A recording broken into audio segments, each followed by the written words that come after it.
The Infancy Gospel of Thomas, Chapter 1, Prologue. I, Thomas the Israelite, thought it necessary to make known to all the Gentile brothers and sisters all the things done by our Lord Jesus Christ in the village of Nazareth, after he was born in our region of Bethlehem. This is the beginning. Chapter 2. Jesus makes sparrows. The child Jesus was 5 years old. After it rained, he was playing at the ford of a flowing stream and stirring up the dirty waters. He gathered them into pools, and he made them clean and excellent, ordering them by word alone, and not ordering them by a deed. Then, having taken soft clay from the mud, he formed 12 sparrows from it. But it was the Sabbath when he did these things, and many children were with him. But a certain Jew saw the child Jesus with the other children doing these things. He went to Joseph his father and slandered the child Jesus, saying that he made clay on the Sabbath, which isn't permissible, and formed 12 sparrows. And Joseph went and rebuked him, saying, "Why are you doing these things on the Sabbath?" But Jesus clapped his hands, ordering the birds with a shout in front of all, and said, "Go, take flight like living beings." And the sparrows, taking flight, went away squawking.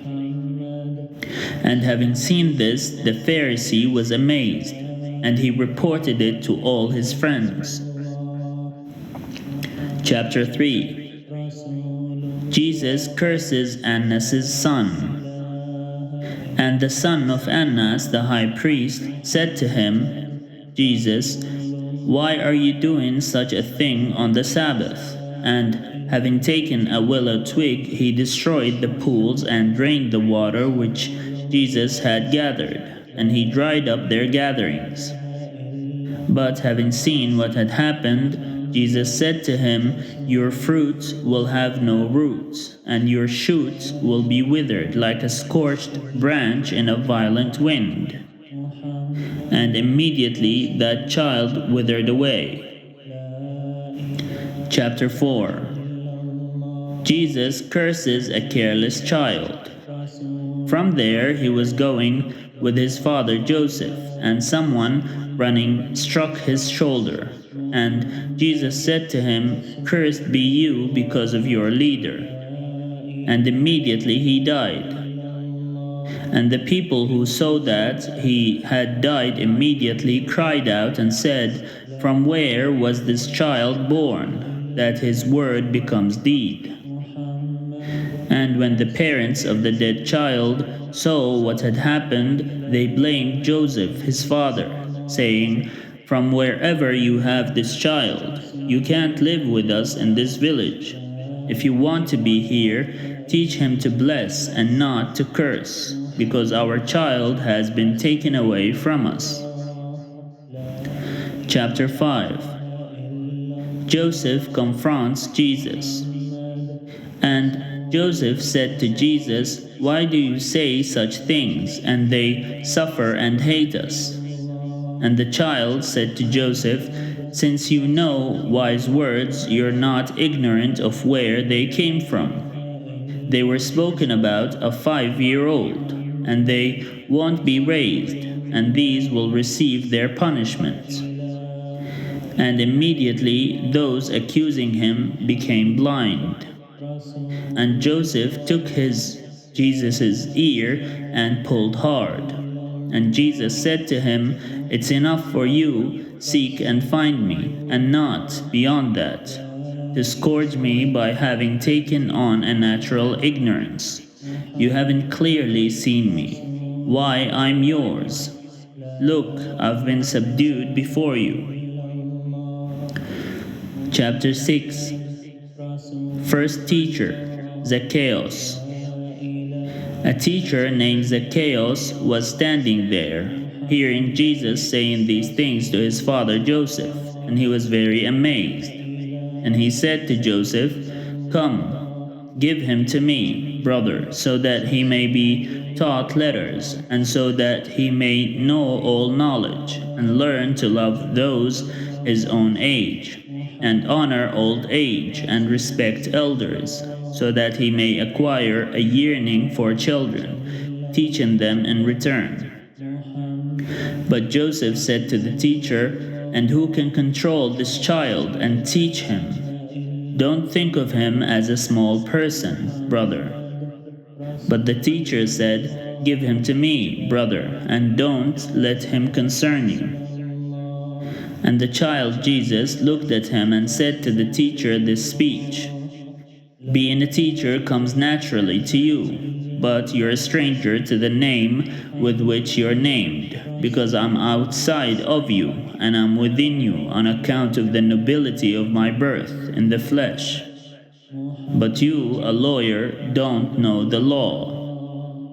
And he said to Joseph, "When you were born, I existed, standing beside you, so that as a father you may be taught a teaching by me, which no one else knows or can teach, and you will bear the name of salvation."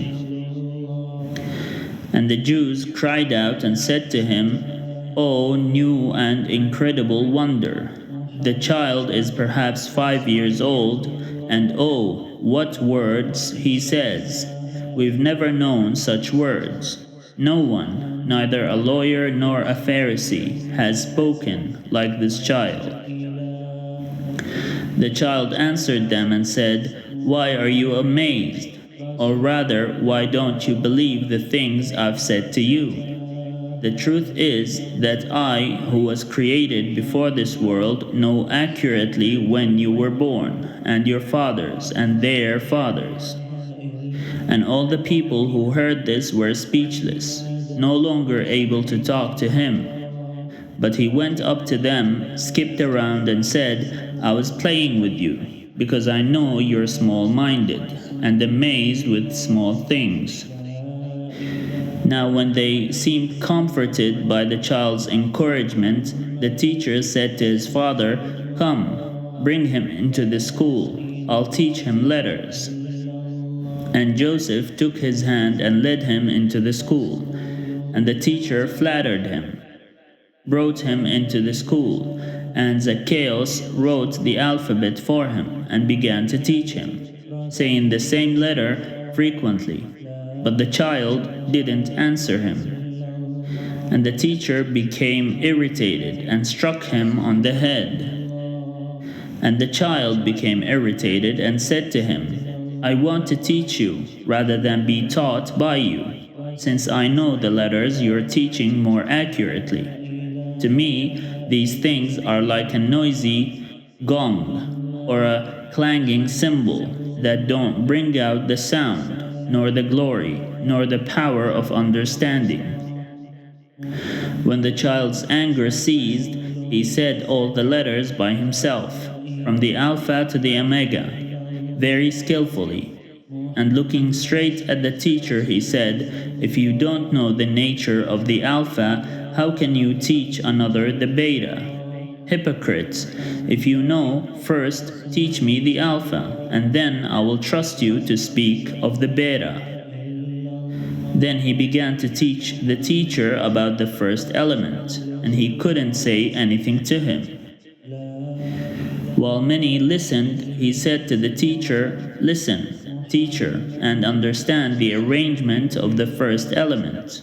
Now, notice how it has sharp lines and a middle stroke, which you see pointing, standing with legs apart, coming together, going out, dragging behind, lifting up, dancing around, in triple rhythm, two corners, of the same form, of the same thickness, of the same family, raised, balanced, isometric, of equal proportions. These are the lines of the Alpha." Chapter 7. Zacchaeus' Lament. When the teacher heard such good familiarity and such lines of the first letter Jesus talked about, he was baffled by such teaching and his defense. And the teacher said, "Woe is me, woe is me! I've been baffled and am miserable. I've brought shame on myself, taking on this child. Take him away from me, brother, because I can't bear his gaze, nor the clarity of his word. This child is simply not of this earth. He can even tame fire. Perhaps this child existed before the creation of the world. What kind of womb bore him? What kind of mother raised him? I don't know. Woe is me, brother. He stupefies me. My mind can't follow him. I've deceived myself, thrice, unhappy as I am. I thought to gain a disciple, and am found having a teacher. Friends, I ponder my shame, old man that I am, that I've been defeated by a child. I should be cast out and die, or flee this village because of this child. I can't be seen any longer among everyone, especially those who saw that I was defeated by a very small child. But what can I say or tell anyone about the lines of the first element? The truth is that I don't know, friends, because I understand neither the beginning nor the end. Therefore, brother Joseph, lead him away with salvation into your house, because this child is a great thing. Chapter 8. Jesus' response. The child Jesus laughed and said, "Now may the barren bear fruit, the blind see, and the foolish in heart find understanding, that I'm here from above, so that I may deliver those below and call them up, just as the one who sent me to you has ordered me." And immediately all who had fallen under his curse were saved, and no one dared to provoke him from then on. Chapter 9. Jesus raises Zeno. And again, after many days, Jesus was playing with other children on a certain roof of an upstairs room. But one of the children fell and died. And the other children saw this and went into their houses, and they left Jesus alone. And the parents of the child who had died came and accused Jesus, saying, "You pushed down our child." But Jesus said, "I didn't push him down." And they were raging and shouting.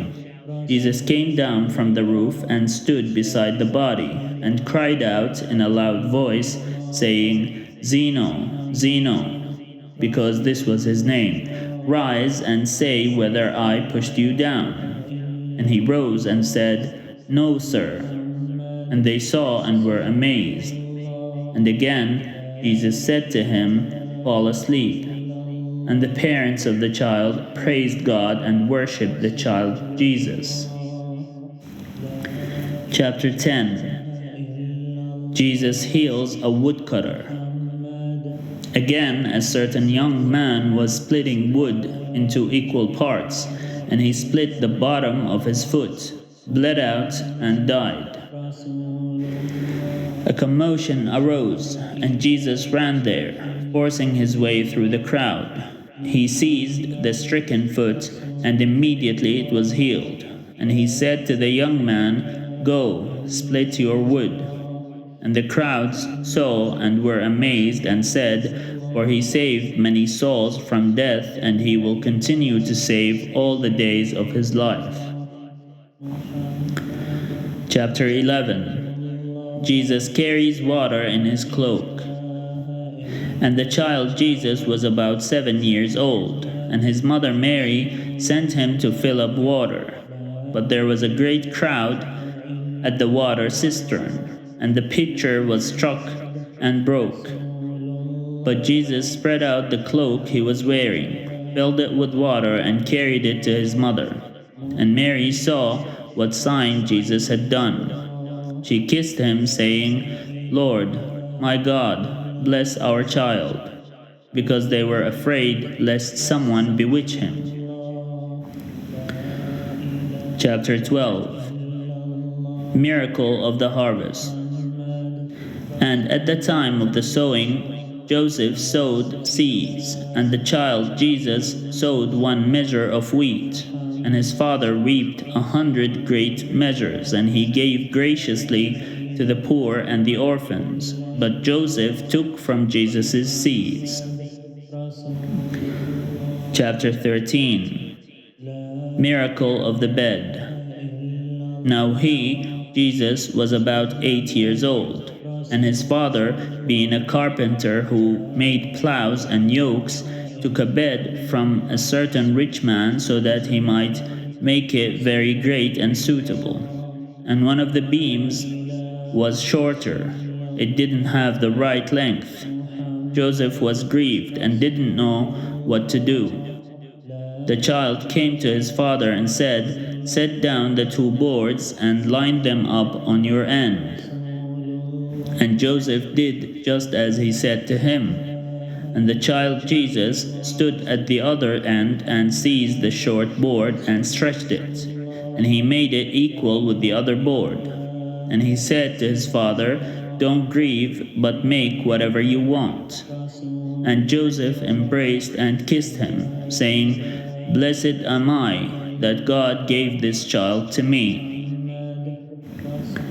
Chapter 14. Second teacher. And Joseph saw his or Jesus's wisdom and understanding. He didn't want him to be unacquainted with letters, but gave him over to another teacher. And the teacher wrote the alphabet for him, Jesus, and said, "Say Alpha." And the child said, "First you tell me what the beta is, and I will tell you what the alpha is." And the teacher became irritated and struck him. And Jesus cursed him, and the teacher fell and died. And the child went into his house to his parents, and Joseph called Jesus' mother and ordered her not to set him, Jesus, free from the house, so that those who provoke him may not die.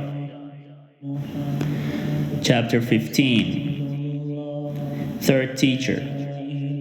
And after some days, again another teacher said to Jesus' father, Joseph, "Come, brother, give him to me in the school, so that with flattery I can teach him letters." And Joseph said to him, "If you have courage, brother, take him with salvation." And the teacher took the child by the hand and led him away with much fear and concern. And the child went gladly.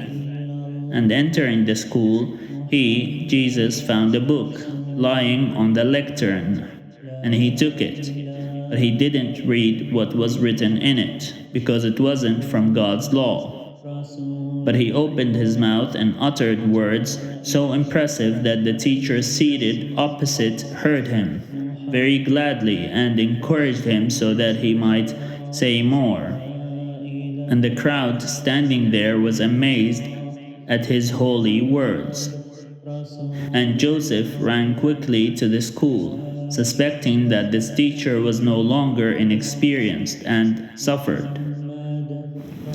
But the teacher said to Joseph, "So that you know, brother, I indeed took your child as a disciple, but he is full of much grace and wisdom.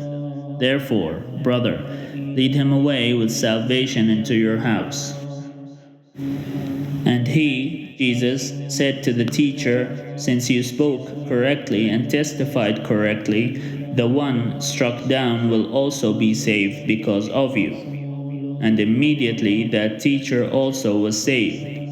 And taking the child, he, Joseph, led him, Jesus, away into his house. Chapter 16. Jesus heals James's snake bite. And James went into the grove to tie up sticks so that they might make bread. And Jesus went with him. And as they were gathering the sticks, A terrible snake bit James on his hand, and he was sprawled out and dying. And the child Jesus ran to James and blew on the bite, and immediately the bite was healed, and the beast was destroyed, and James was saved. Chapter 17. Jesus heals a baby. And after these things, in Joseph's neighborhood a certain baby was sick and died, and his mother wept very much. But Jesus heard that there was great grief and commotion, and he ran quickly, and he found the child dead, touched his chest, and said, I say to you, baby, don't die, but live, and be with your mother. And he, the baby, looked up immediately and laughed. And he, Jesus, said to the mother, Take your child, give him milk, and remember me. And the child, standing there, was amazed. And Jesus went away again and played with the children. Chapter 18. Jesus heals a builder. And after some time, a building was being constructed. There was a great commotion, and Jesus got up and went there. And seeing a man lying dead, he, Jesus, seized the man's hand and said, I tell you, man, rise and do your work. And he, the man, immediately rose and honored him. And the crowd saw and was amazed, and said, This child is from heaven, for he saved many souls from death, and he will continue to save all the days of his life. Chapter 19. Jesus in the Temple. And when Jesus was 12 years old, his parents went, according to custom, to Jerusalem for the festival of the Passover. But during their return, Jesus stayed behind in Jerusalem, and his parents didn't know. And assuming him to be in the traveling company, they went a day's journey and searched for him among their known relatives. And not finding him, they returned to Jerusalem and searched for him. And after 3 days, they found him in the temple, sitting in the middle of the teachers, and listening to them and questioning them. And those hearing him were surprised how he questioned the elders and explained the main points of the law and the riddles and the parables of the prophets. And his mother said to him, Child, what have you done to us? Look, we've been searching for you in pain and grieving. And Jesus said, Why were you looking for me? Didn't you know that it's necessary for me to be in the place of worship of my God? And the scribes and the Pharisees said to Mary, You're the mother of this child? She said, I am. And they said to her, Blessed are you that the Lord God has blessed the fruit of your womb, because we've never seen such wisdom of praise and glory of virtue. And Jesus stood up and followed his mother from there, and was obedient to his parents. And she treasured all these things, pondering them in her heart. And Jesus advanced in wisdom and maturity and grace before God and humans. To God be the glory forever.